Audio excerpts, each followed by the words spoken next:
This is CGTN, China Global Television Network.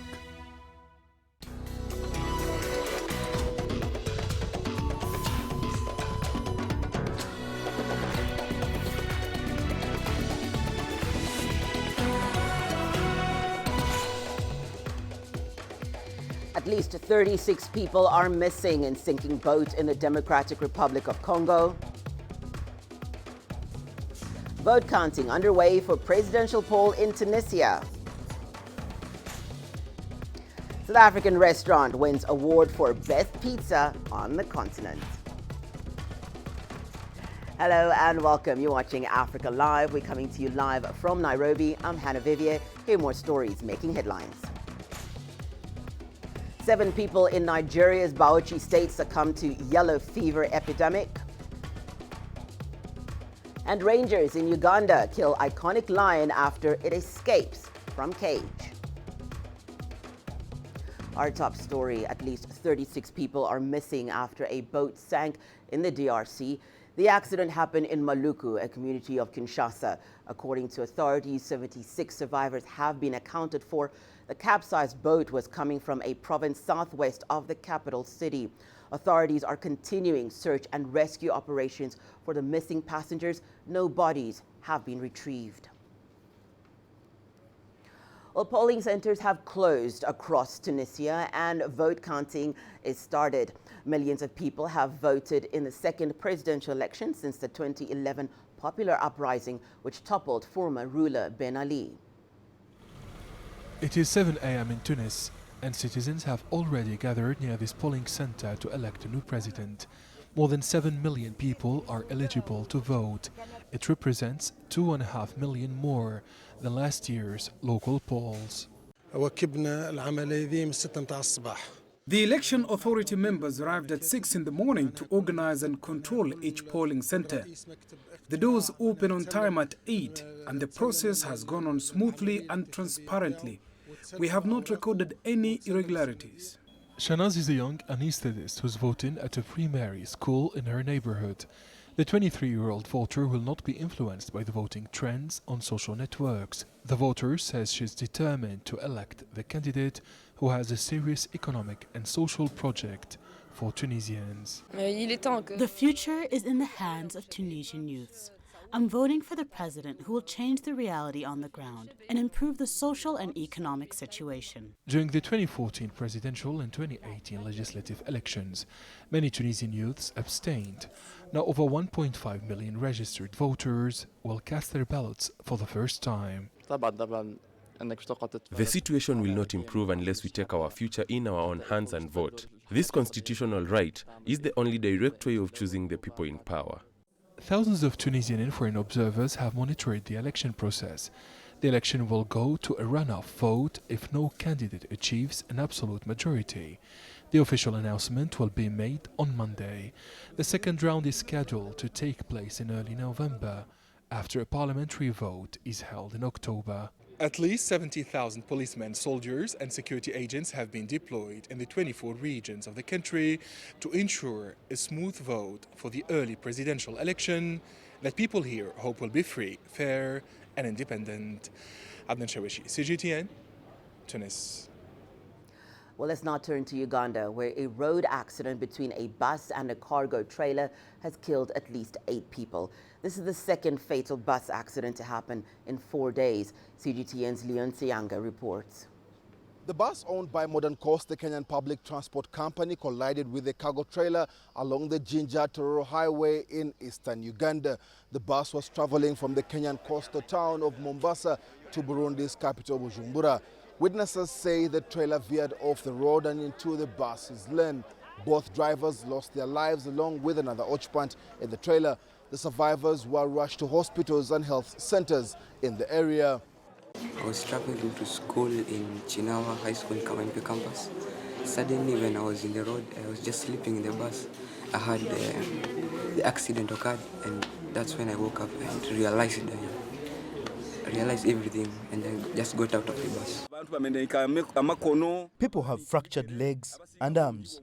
You cannot recognize most of them. They are losing a lot of blood.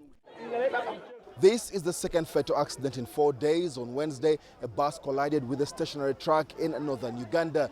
11 people died and at least 20 people were killed in 2 separate motor accidents at the end of August. Authorities say traffic accidents are caused by a number of factors, including the condition of roads, speeding and reckless driving. Leon Sanyanga, CGTN, Kampala, Uganda. Police in the Democratic Republic of Congo have arrested the former health minister, Ole Ilunga, for allegedly embezzling funds meant for tackling the Ebola outbreak. According to police, they arrested Ilunga after learning that he was planning to flee the country to the neighboring Republic of Congo. CGTN's Chris Ochamringa has more from Kinshasa.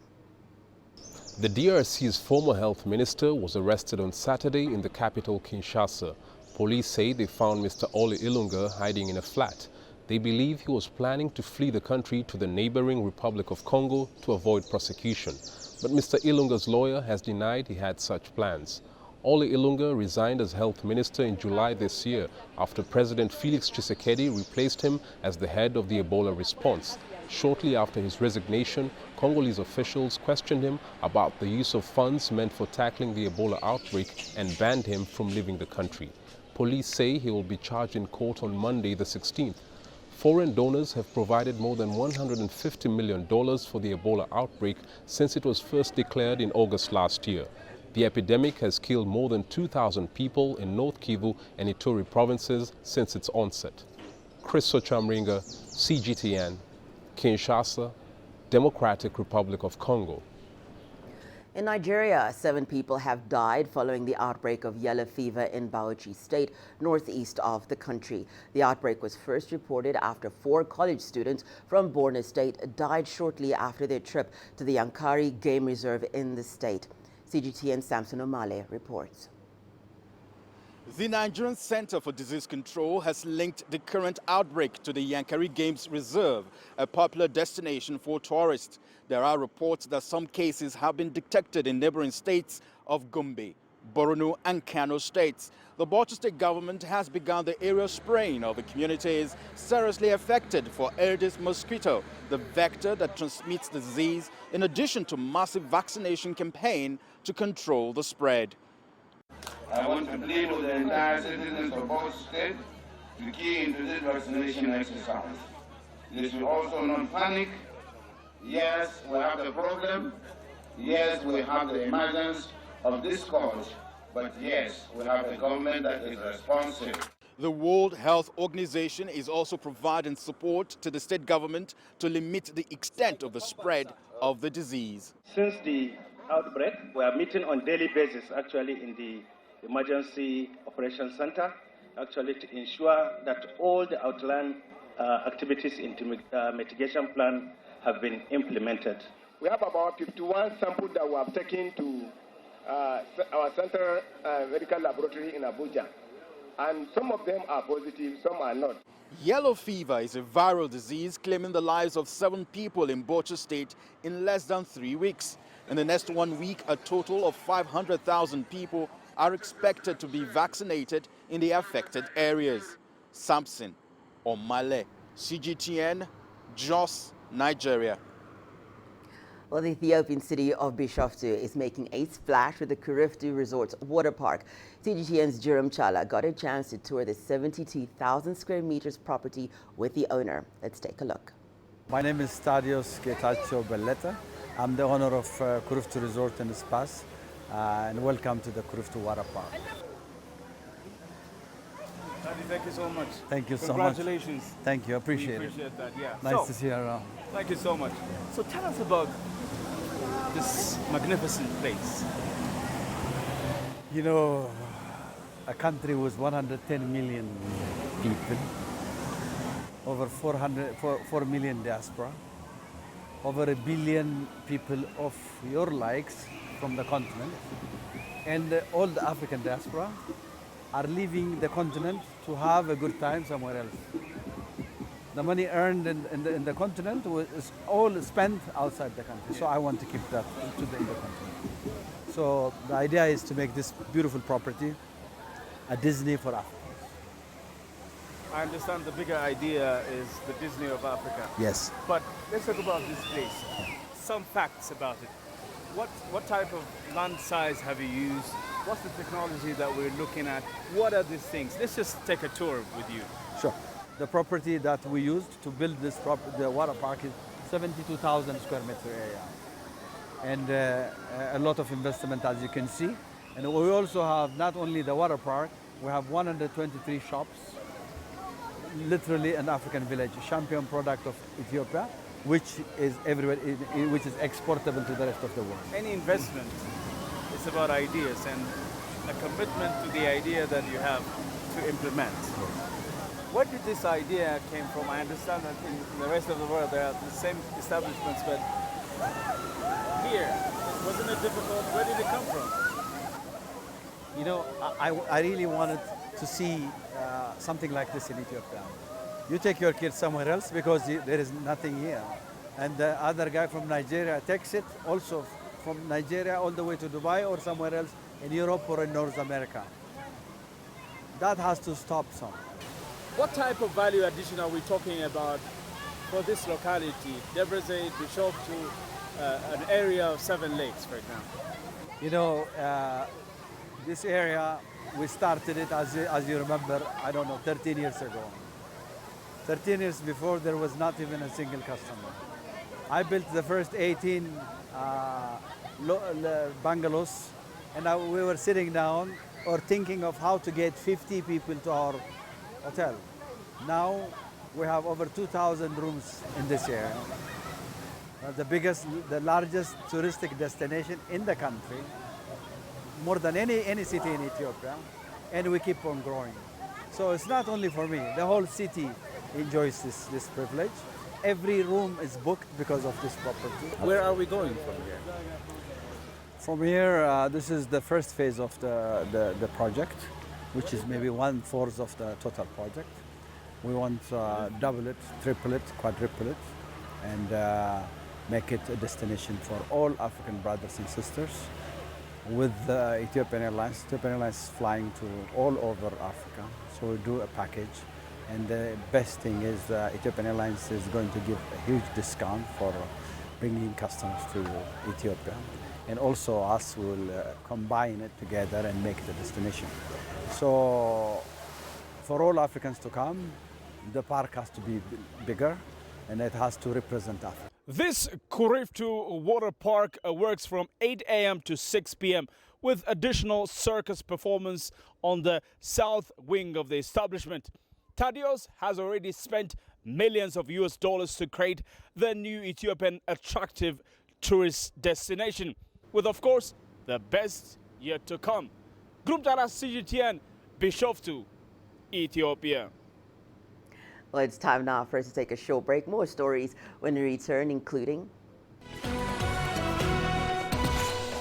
South African restaurant wins award for best pizza on the continent. And rangers in Uganda kill iconic lion after it escapes from cage.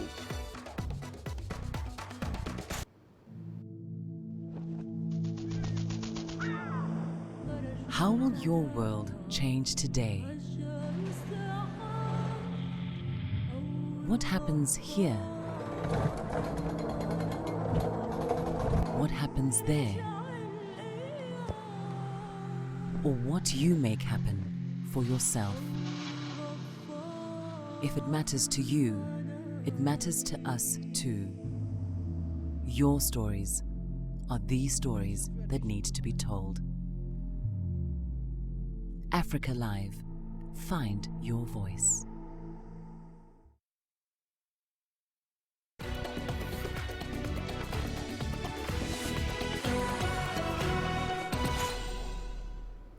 Welcome back. You're watching Africa Live. Well, in South Africa, a small pizzeria in the tourist town of Hout Bay near Cape Town has received a prestigious culinary award for making the best pizza in Africa. Winning the award was an unexpected honor for the owners of Massimo's Pizzeria. The Pizza Top 50 Award is regarded as the Oscar Award of pizzas. So there was plenty of excitement when Massimo's Pizzeria in Hout Bay, near Cape Town, was named the best pizzeria in Africa.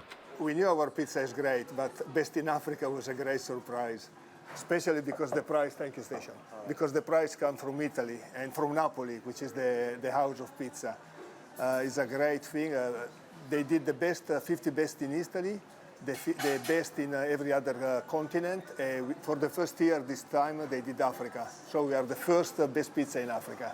The award is incredible because we've been working so hard for so long to make sure that we continue with our real, authentic Italian product, and we're just really proud of it. And that many of our customers who have been coming all that time, still supporting us, still coming, they already knew how good it was, and now we've had another sort of confirmation that we are doing the right thing. Massimo says his passion for food has always been inspired by his Italian family heritage, his wife Tracy, and their decade-long struggle to build their top pizzeria. If you are Italian, you love pizza. This is the Romana pizza, very thin, rolled with the rolling pin. The secret is to have very few ingredients, only 3 or 4 ingredients, no more, but the best quality. And then you need the oven very, very hot. As you can see the flame, the oven has to be 400 degrees. The pizza cooks in 70 to 90 seconds. When you order Massimo's Pizza, you're not just treating yourself to the best pizza in Africa. You're also helping to make a difference in someone's life. Ordering this hot Latina pizza means you're donating 5 rands towards a crime prevention program. And this Luna pizza means you're donating 5 rands towards an animal rescue group. We like to give back, and people give back to us. We support 11 different charities, with some pizzas giving some rand to a specific charity. And there's no doubt that plenty of love and compassion are key ingredients in Massimo's award-winning recipe for success. Renadal Calm, CGTN, Hout Bay, South Africa. Well, one of South Africa's premier art fairs is shifting gears. Art Joburg, previously known as the Johannesburg Art Fair, has been given a makeover to suit the eye of investors and discerning art lovers. The event has been pivotal in developing the local art scene for more than 10 years. CGTN's Julie Shire reports. The paradigms in the art market are shifting. Art Joburg has raised the bar and is now focusing on the most exceptional talent the continent has to offer. We've seen such a rise, an interest rather, in the last 5 years of people who actually are starting to collect African work around the world. So we wanted to make sure that the space lives up to the standards and of our aspirations to make sure that African artists are represented to the highest of standards on African soil. South Africa still dominates the African market. William Kentridge, Lady Skole and Ben Ngubeni were among the big-name artists showcasing at the glitzy affair.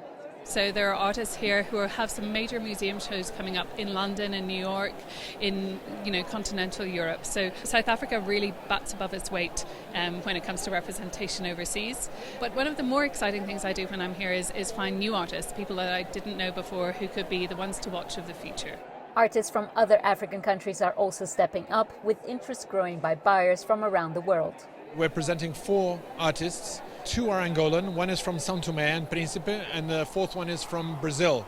He's an Afro-Brazilian artist. What unites them is the Atlantic Ocean and also their common background, their common heritage. Clients, art lovers are looking for something different, something fresh, and young people are doing that. They're doing fresh, new, exciting, cutting-edge art pieces, and people are interested, different people from different parts of the world, not just one location, and Africans also. African artists are no longer newcomers to discerning connoisseurs. They have staked their claim on the global stage and are creating their own boundaries. Julie Shire, CGTN, Johannesburg, South Africa. Uganda's Wildlife Authority rangers have shot dead a lion after its escape from its cage. Letaba, the 10-year-old lion, was an iconic animal in the country. CGTN's Leon Sayanga reports. The incident happened in the midwestern part of Uganda. Letaba had escaped from his enclosure following a road accident. He was being transported from a conservation education program in western Uganda. Wildlife rangers, the Uganda police and community leaders were alerted and immediately started the search for the lion. Efforts to tranquilize Letaba, who had already charged, failed. Authorities say the lion had killed 3 livestock and was a big threat to humans. He was later shot dead. The Uganda Wildlife Education Center says the decision to put out Letaba was a painful one. Letaba was an ambassador of conservation education in Uganda. He was brought into the country in 2015 as a donation from the Lion Park in South Africa. Leon Sanyangi, CGTN, Kampala, Uganda. Let's cross over to Tunisia, where the Roman amphitheater in Carthage has held the first Carthage Urban Festival 8 years after rap and urban art were banned in that country. The event hosted Tunisia's most influential rappers who rap about problems in Tunisian society. CGTN's Adnan Shuashi with more details. This is the first time that the Roman amphitheater of Carthage is hosting rappers. It is unprecedented in Tunisia.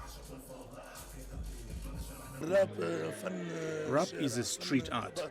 It's the music of the poor and popular neighborhoods, the voice of the voiceless.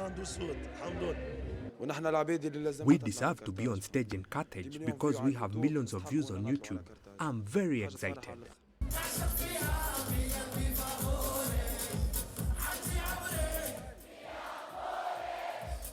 The artists sang their most popular rap songs. They shed light on the problems of poverty, unemployment, migration and violence in poor neighborhoods. The lyrics and the rhythm reflect the reality of the Tunisian society. The presence of all these fans is the proof that rap and hip-hop are not trends or fashion. This is the music of many generations who feel disillusioned and neglected.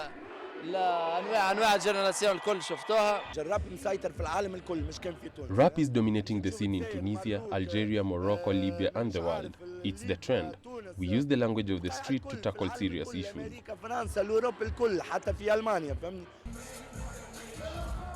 Over 24,000 men, women and children enjoyed the music and dance show during the 2-day event. People came from 24 regions across Tunisia and North Africa to discover live performances for the first time.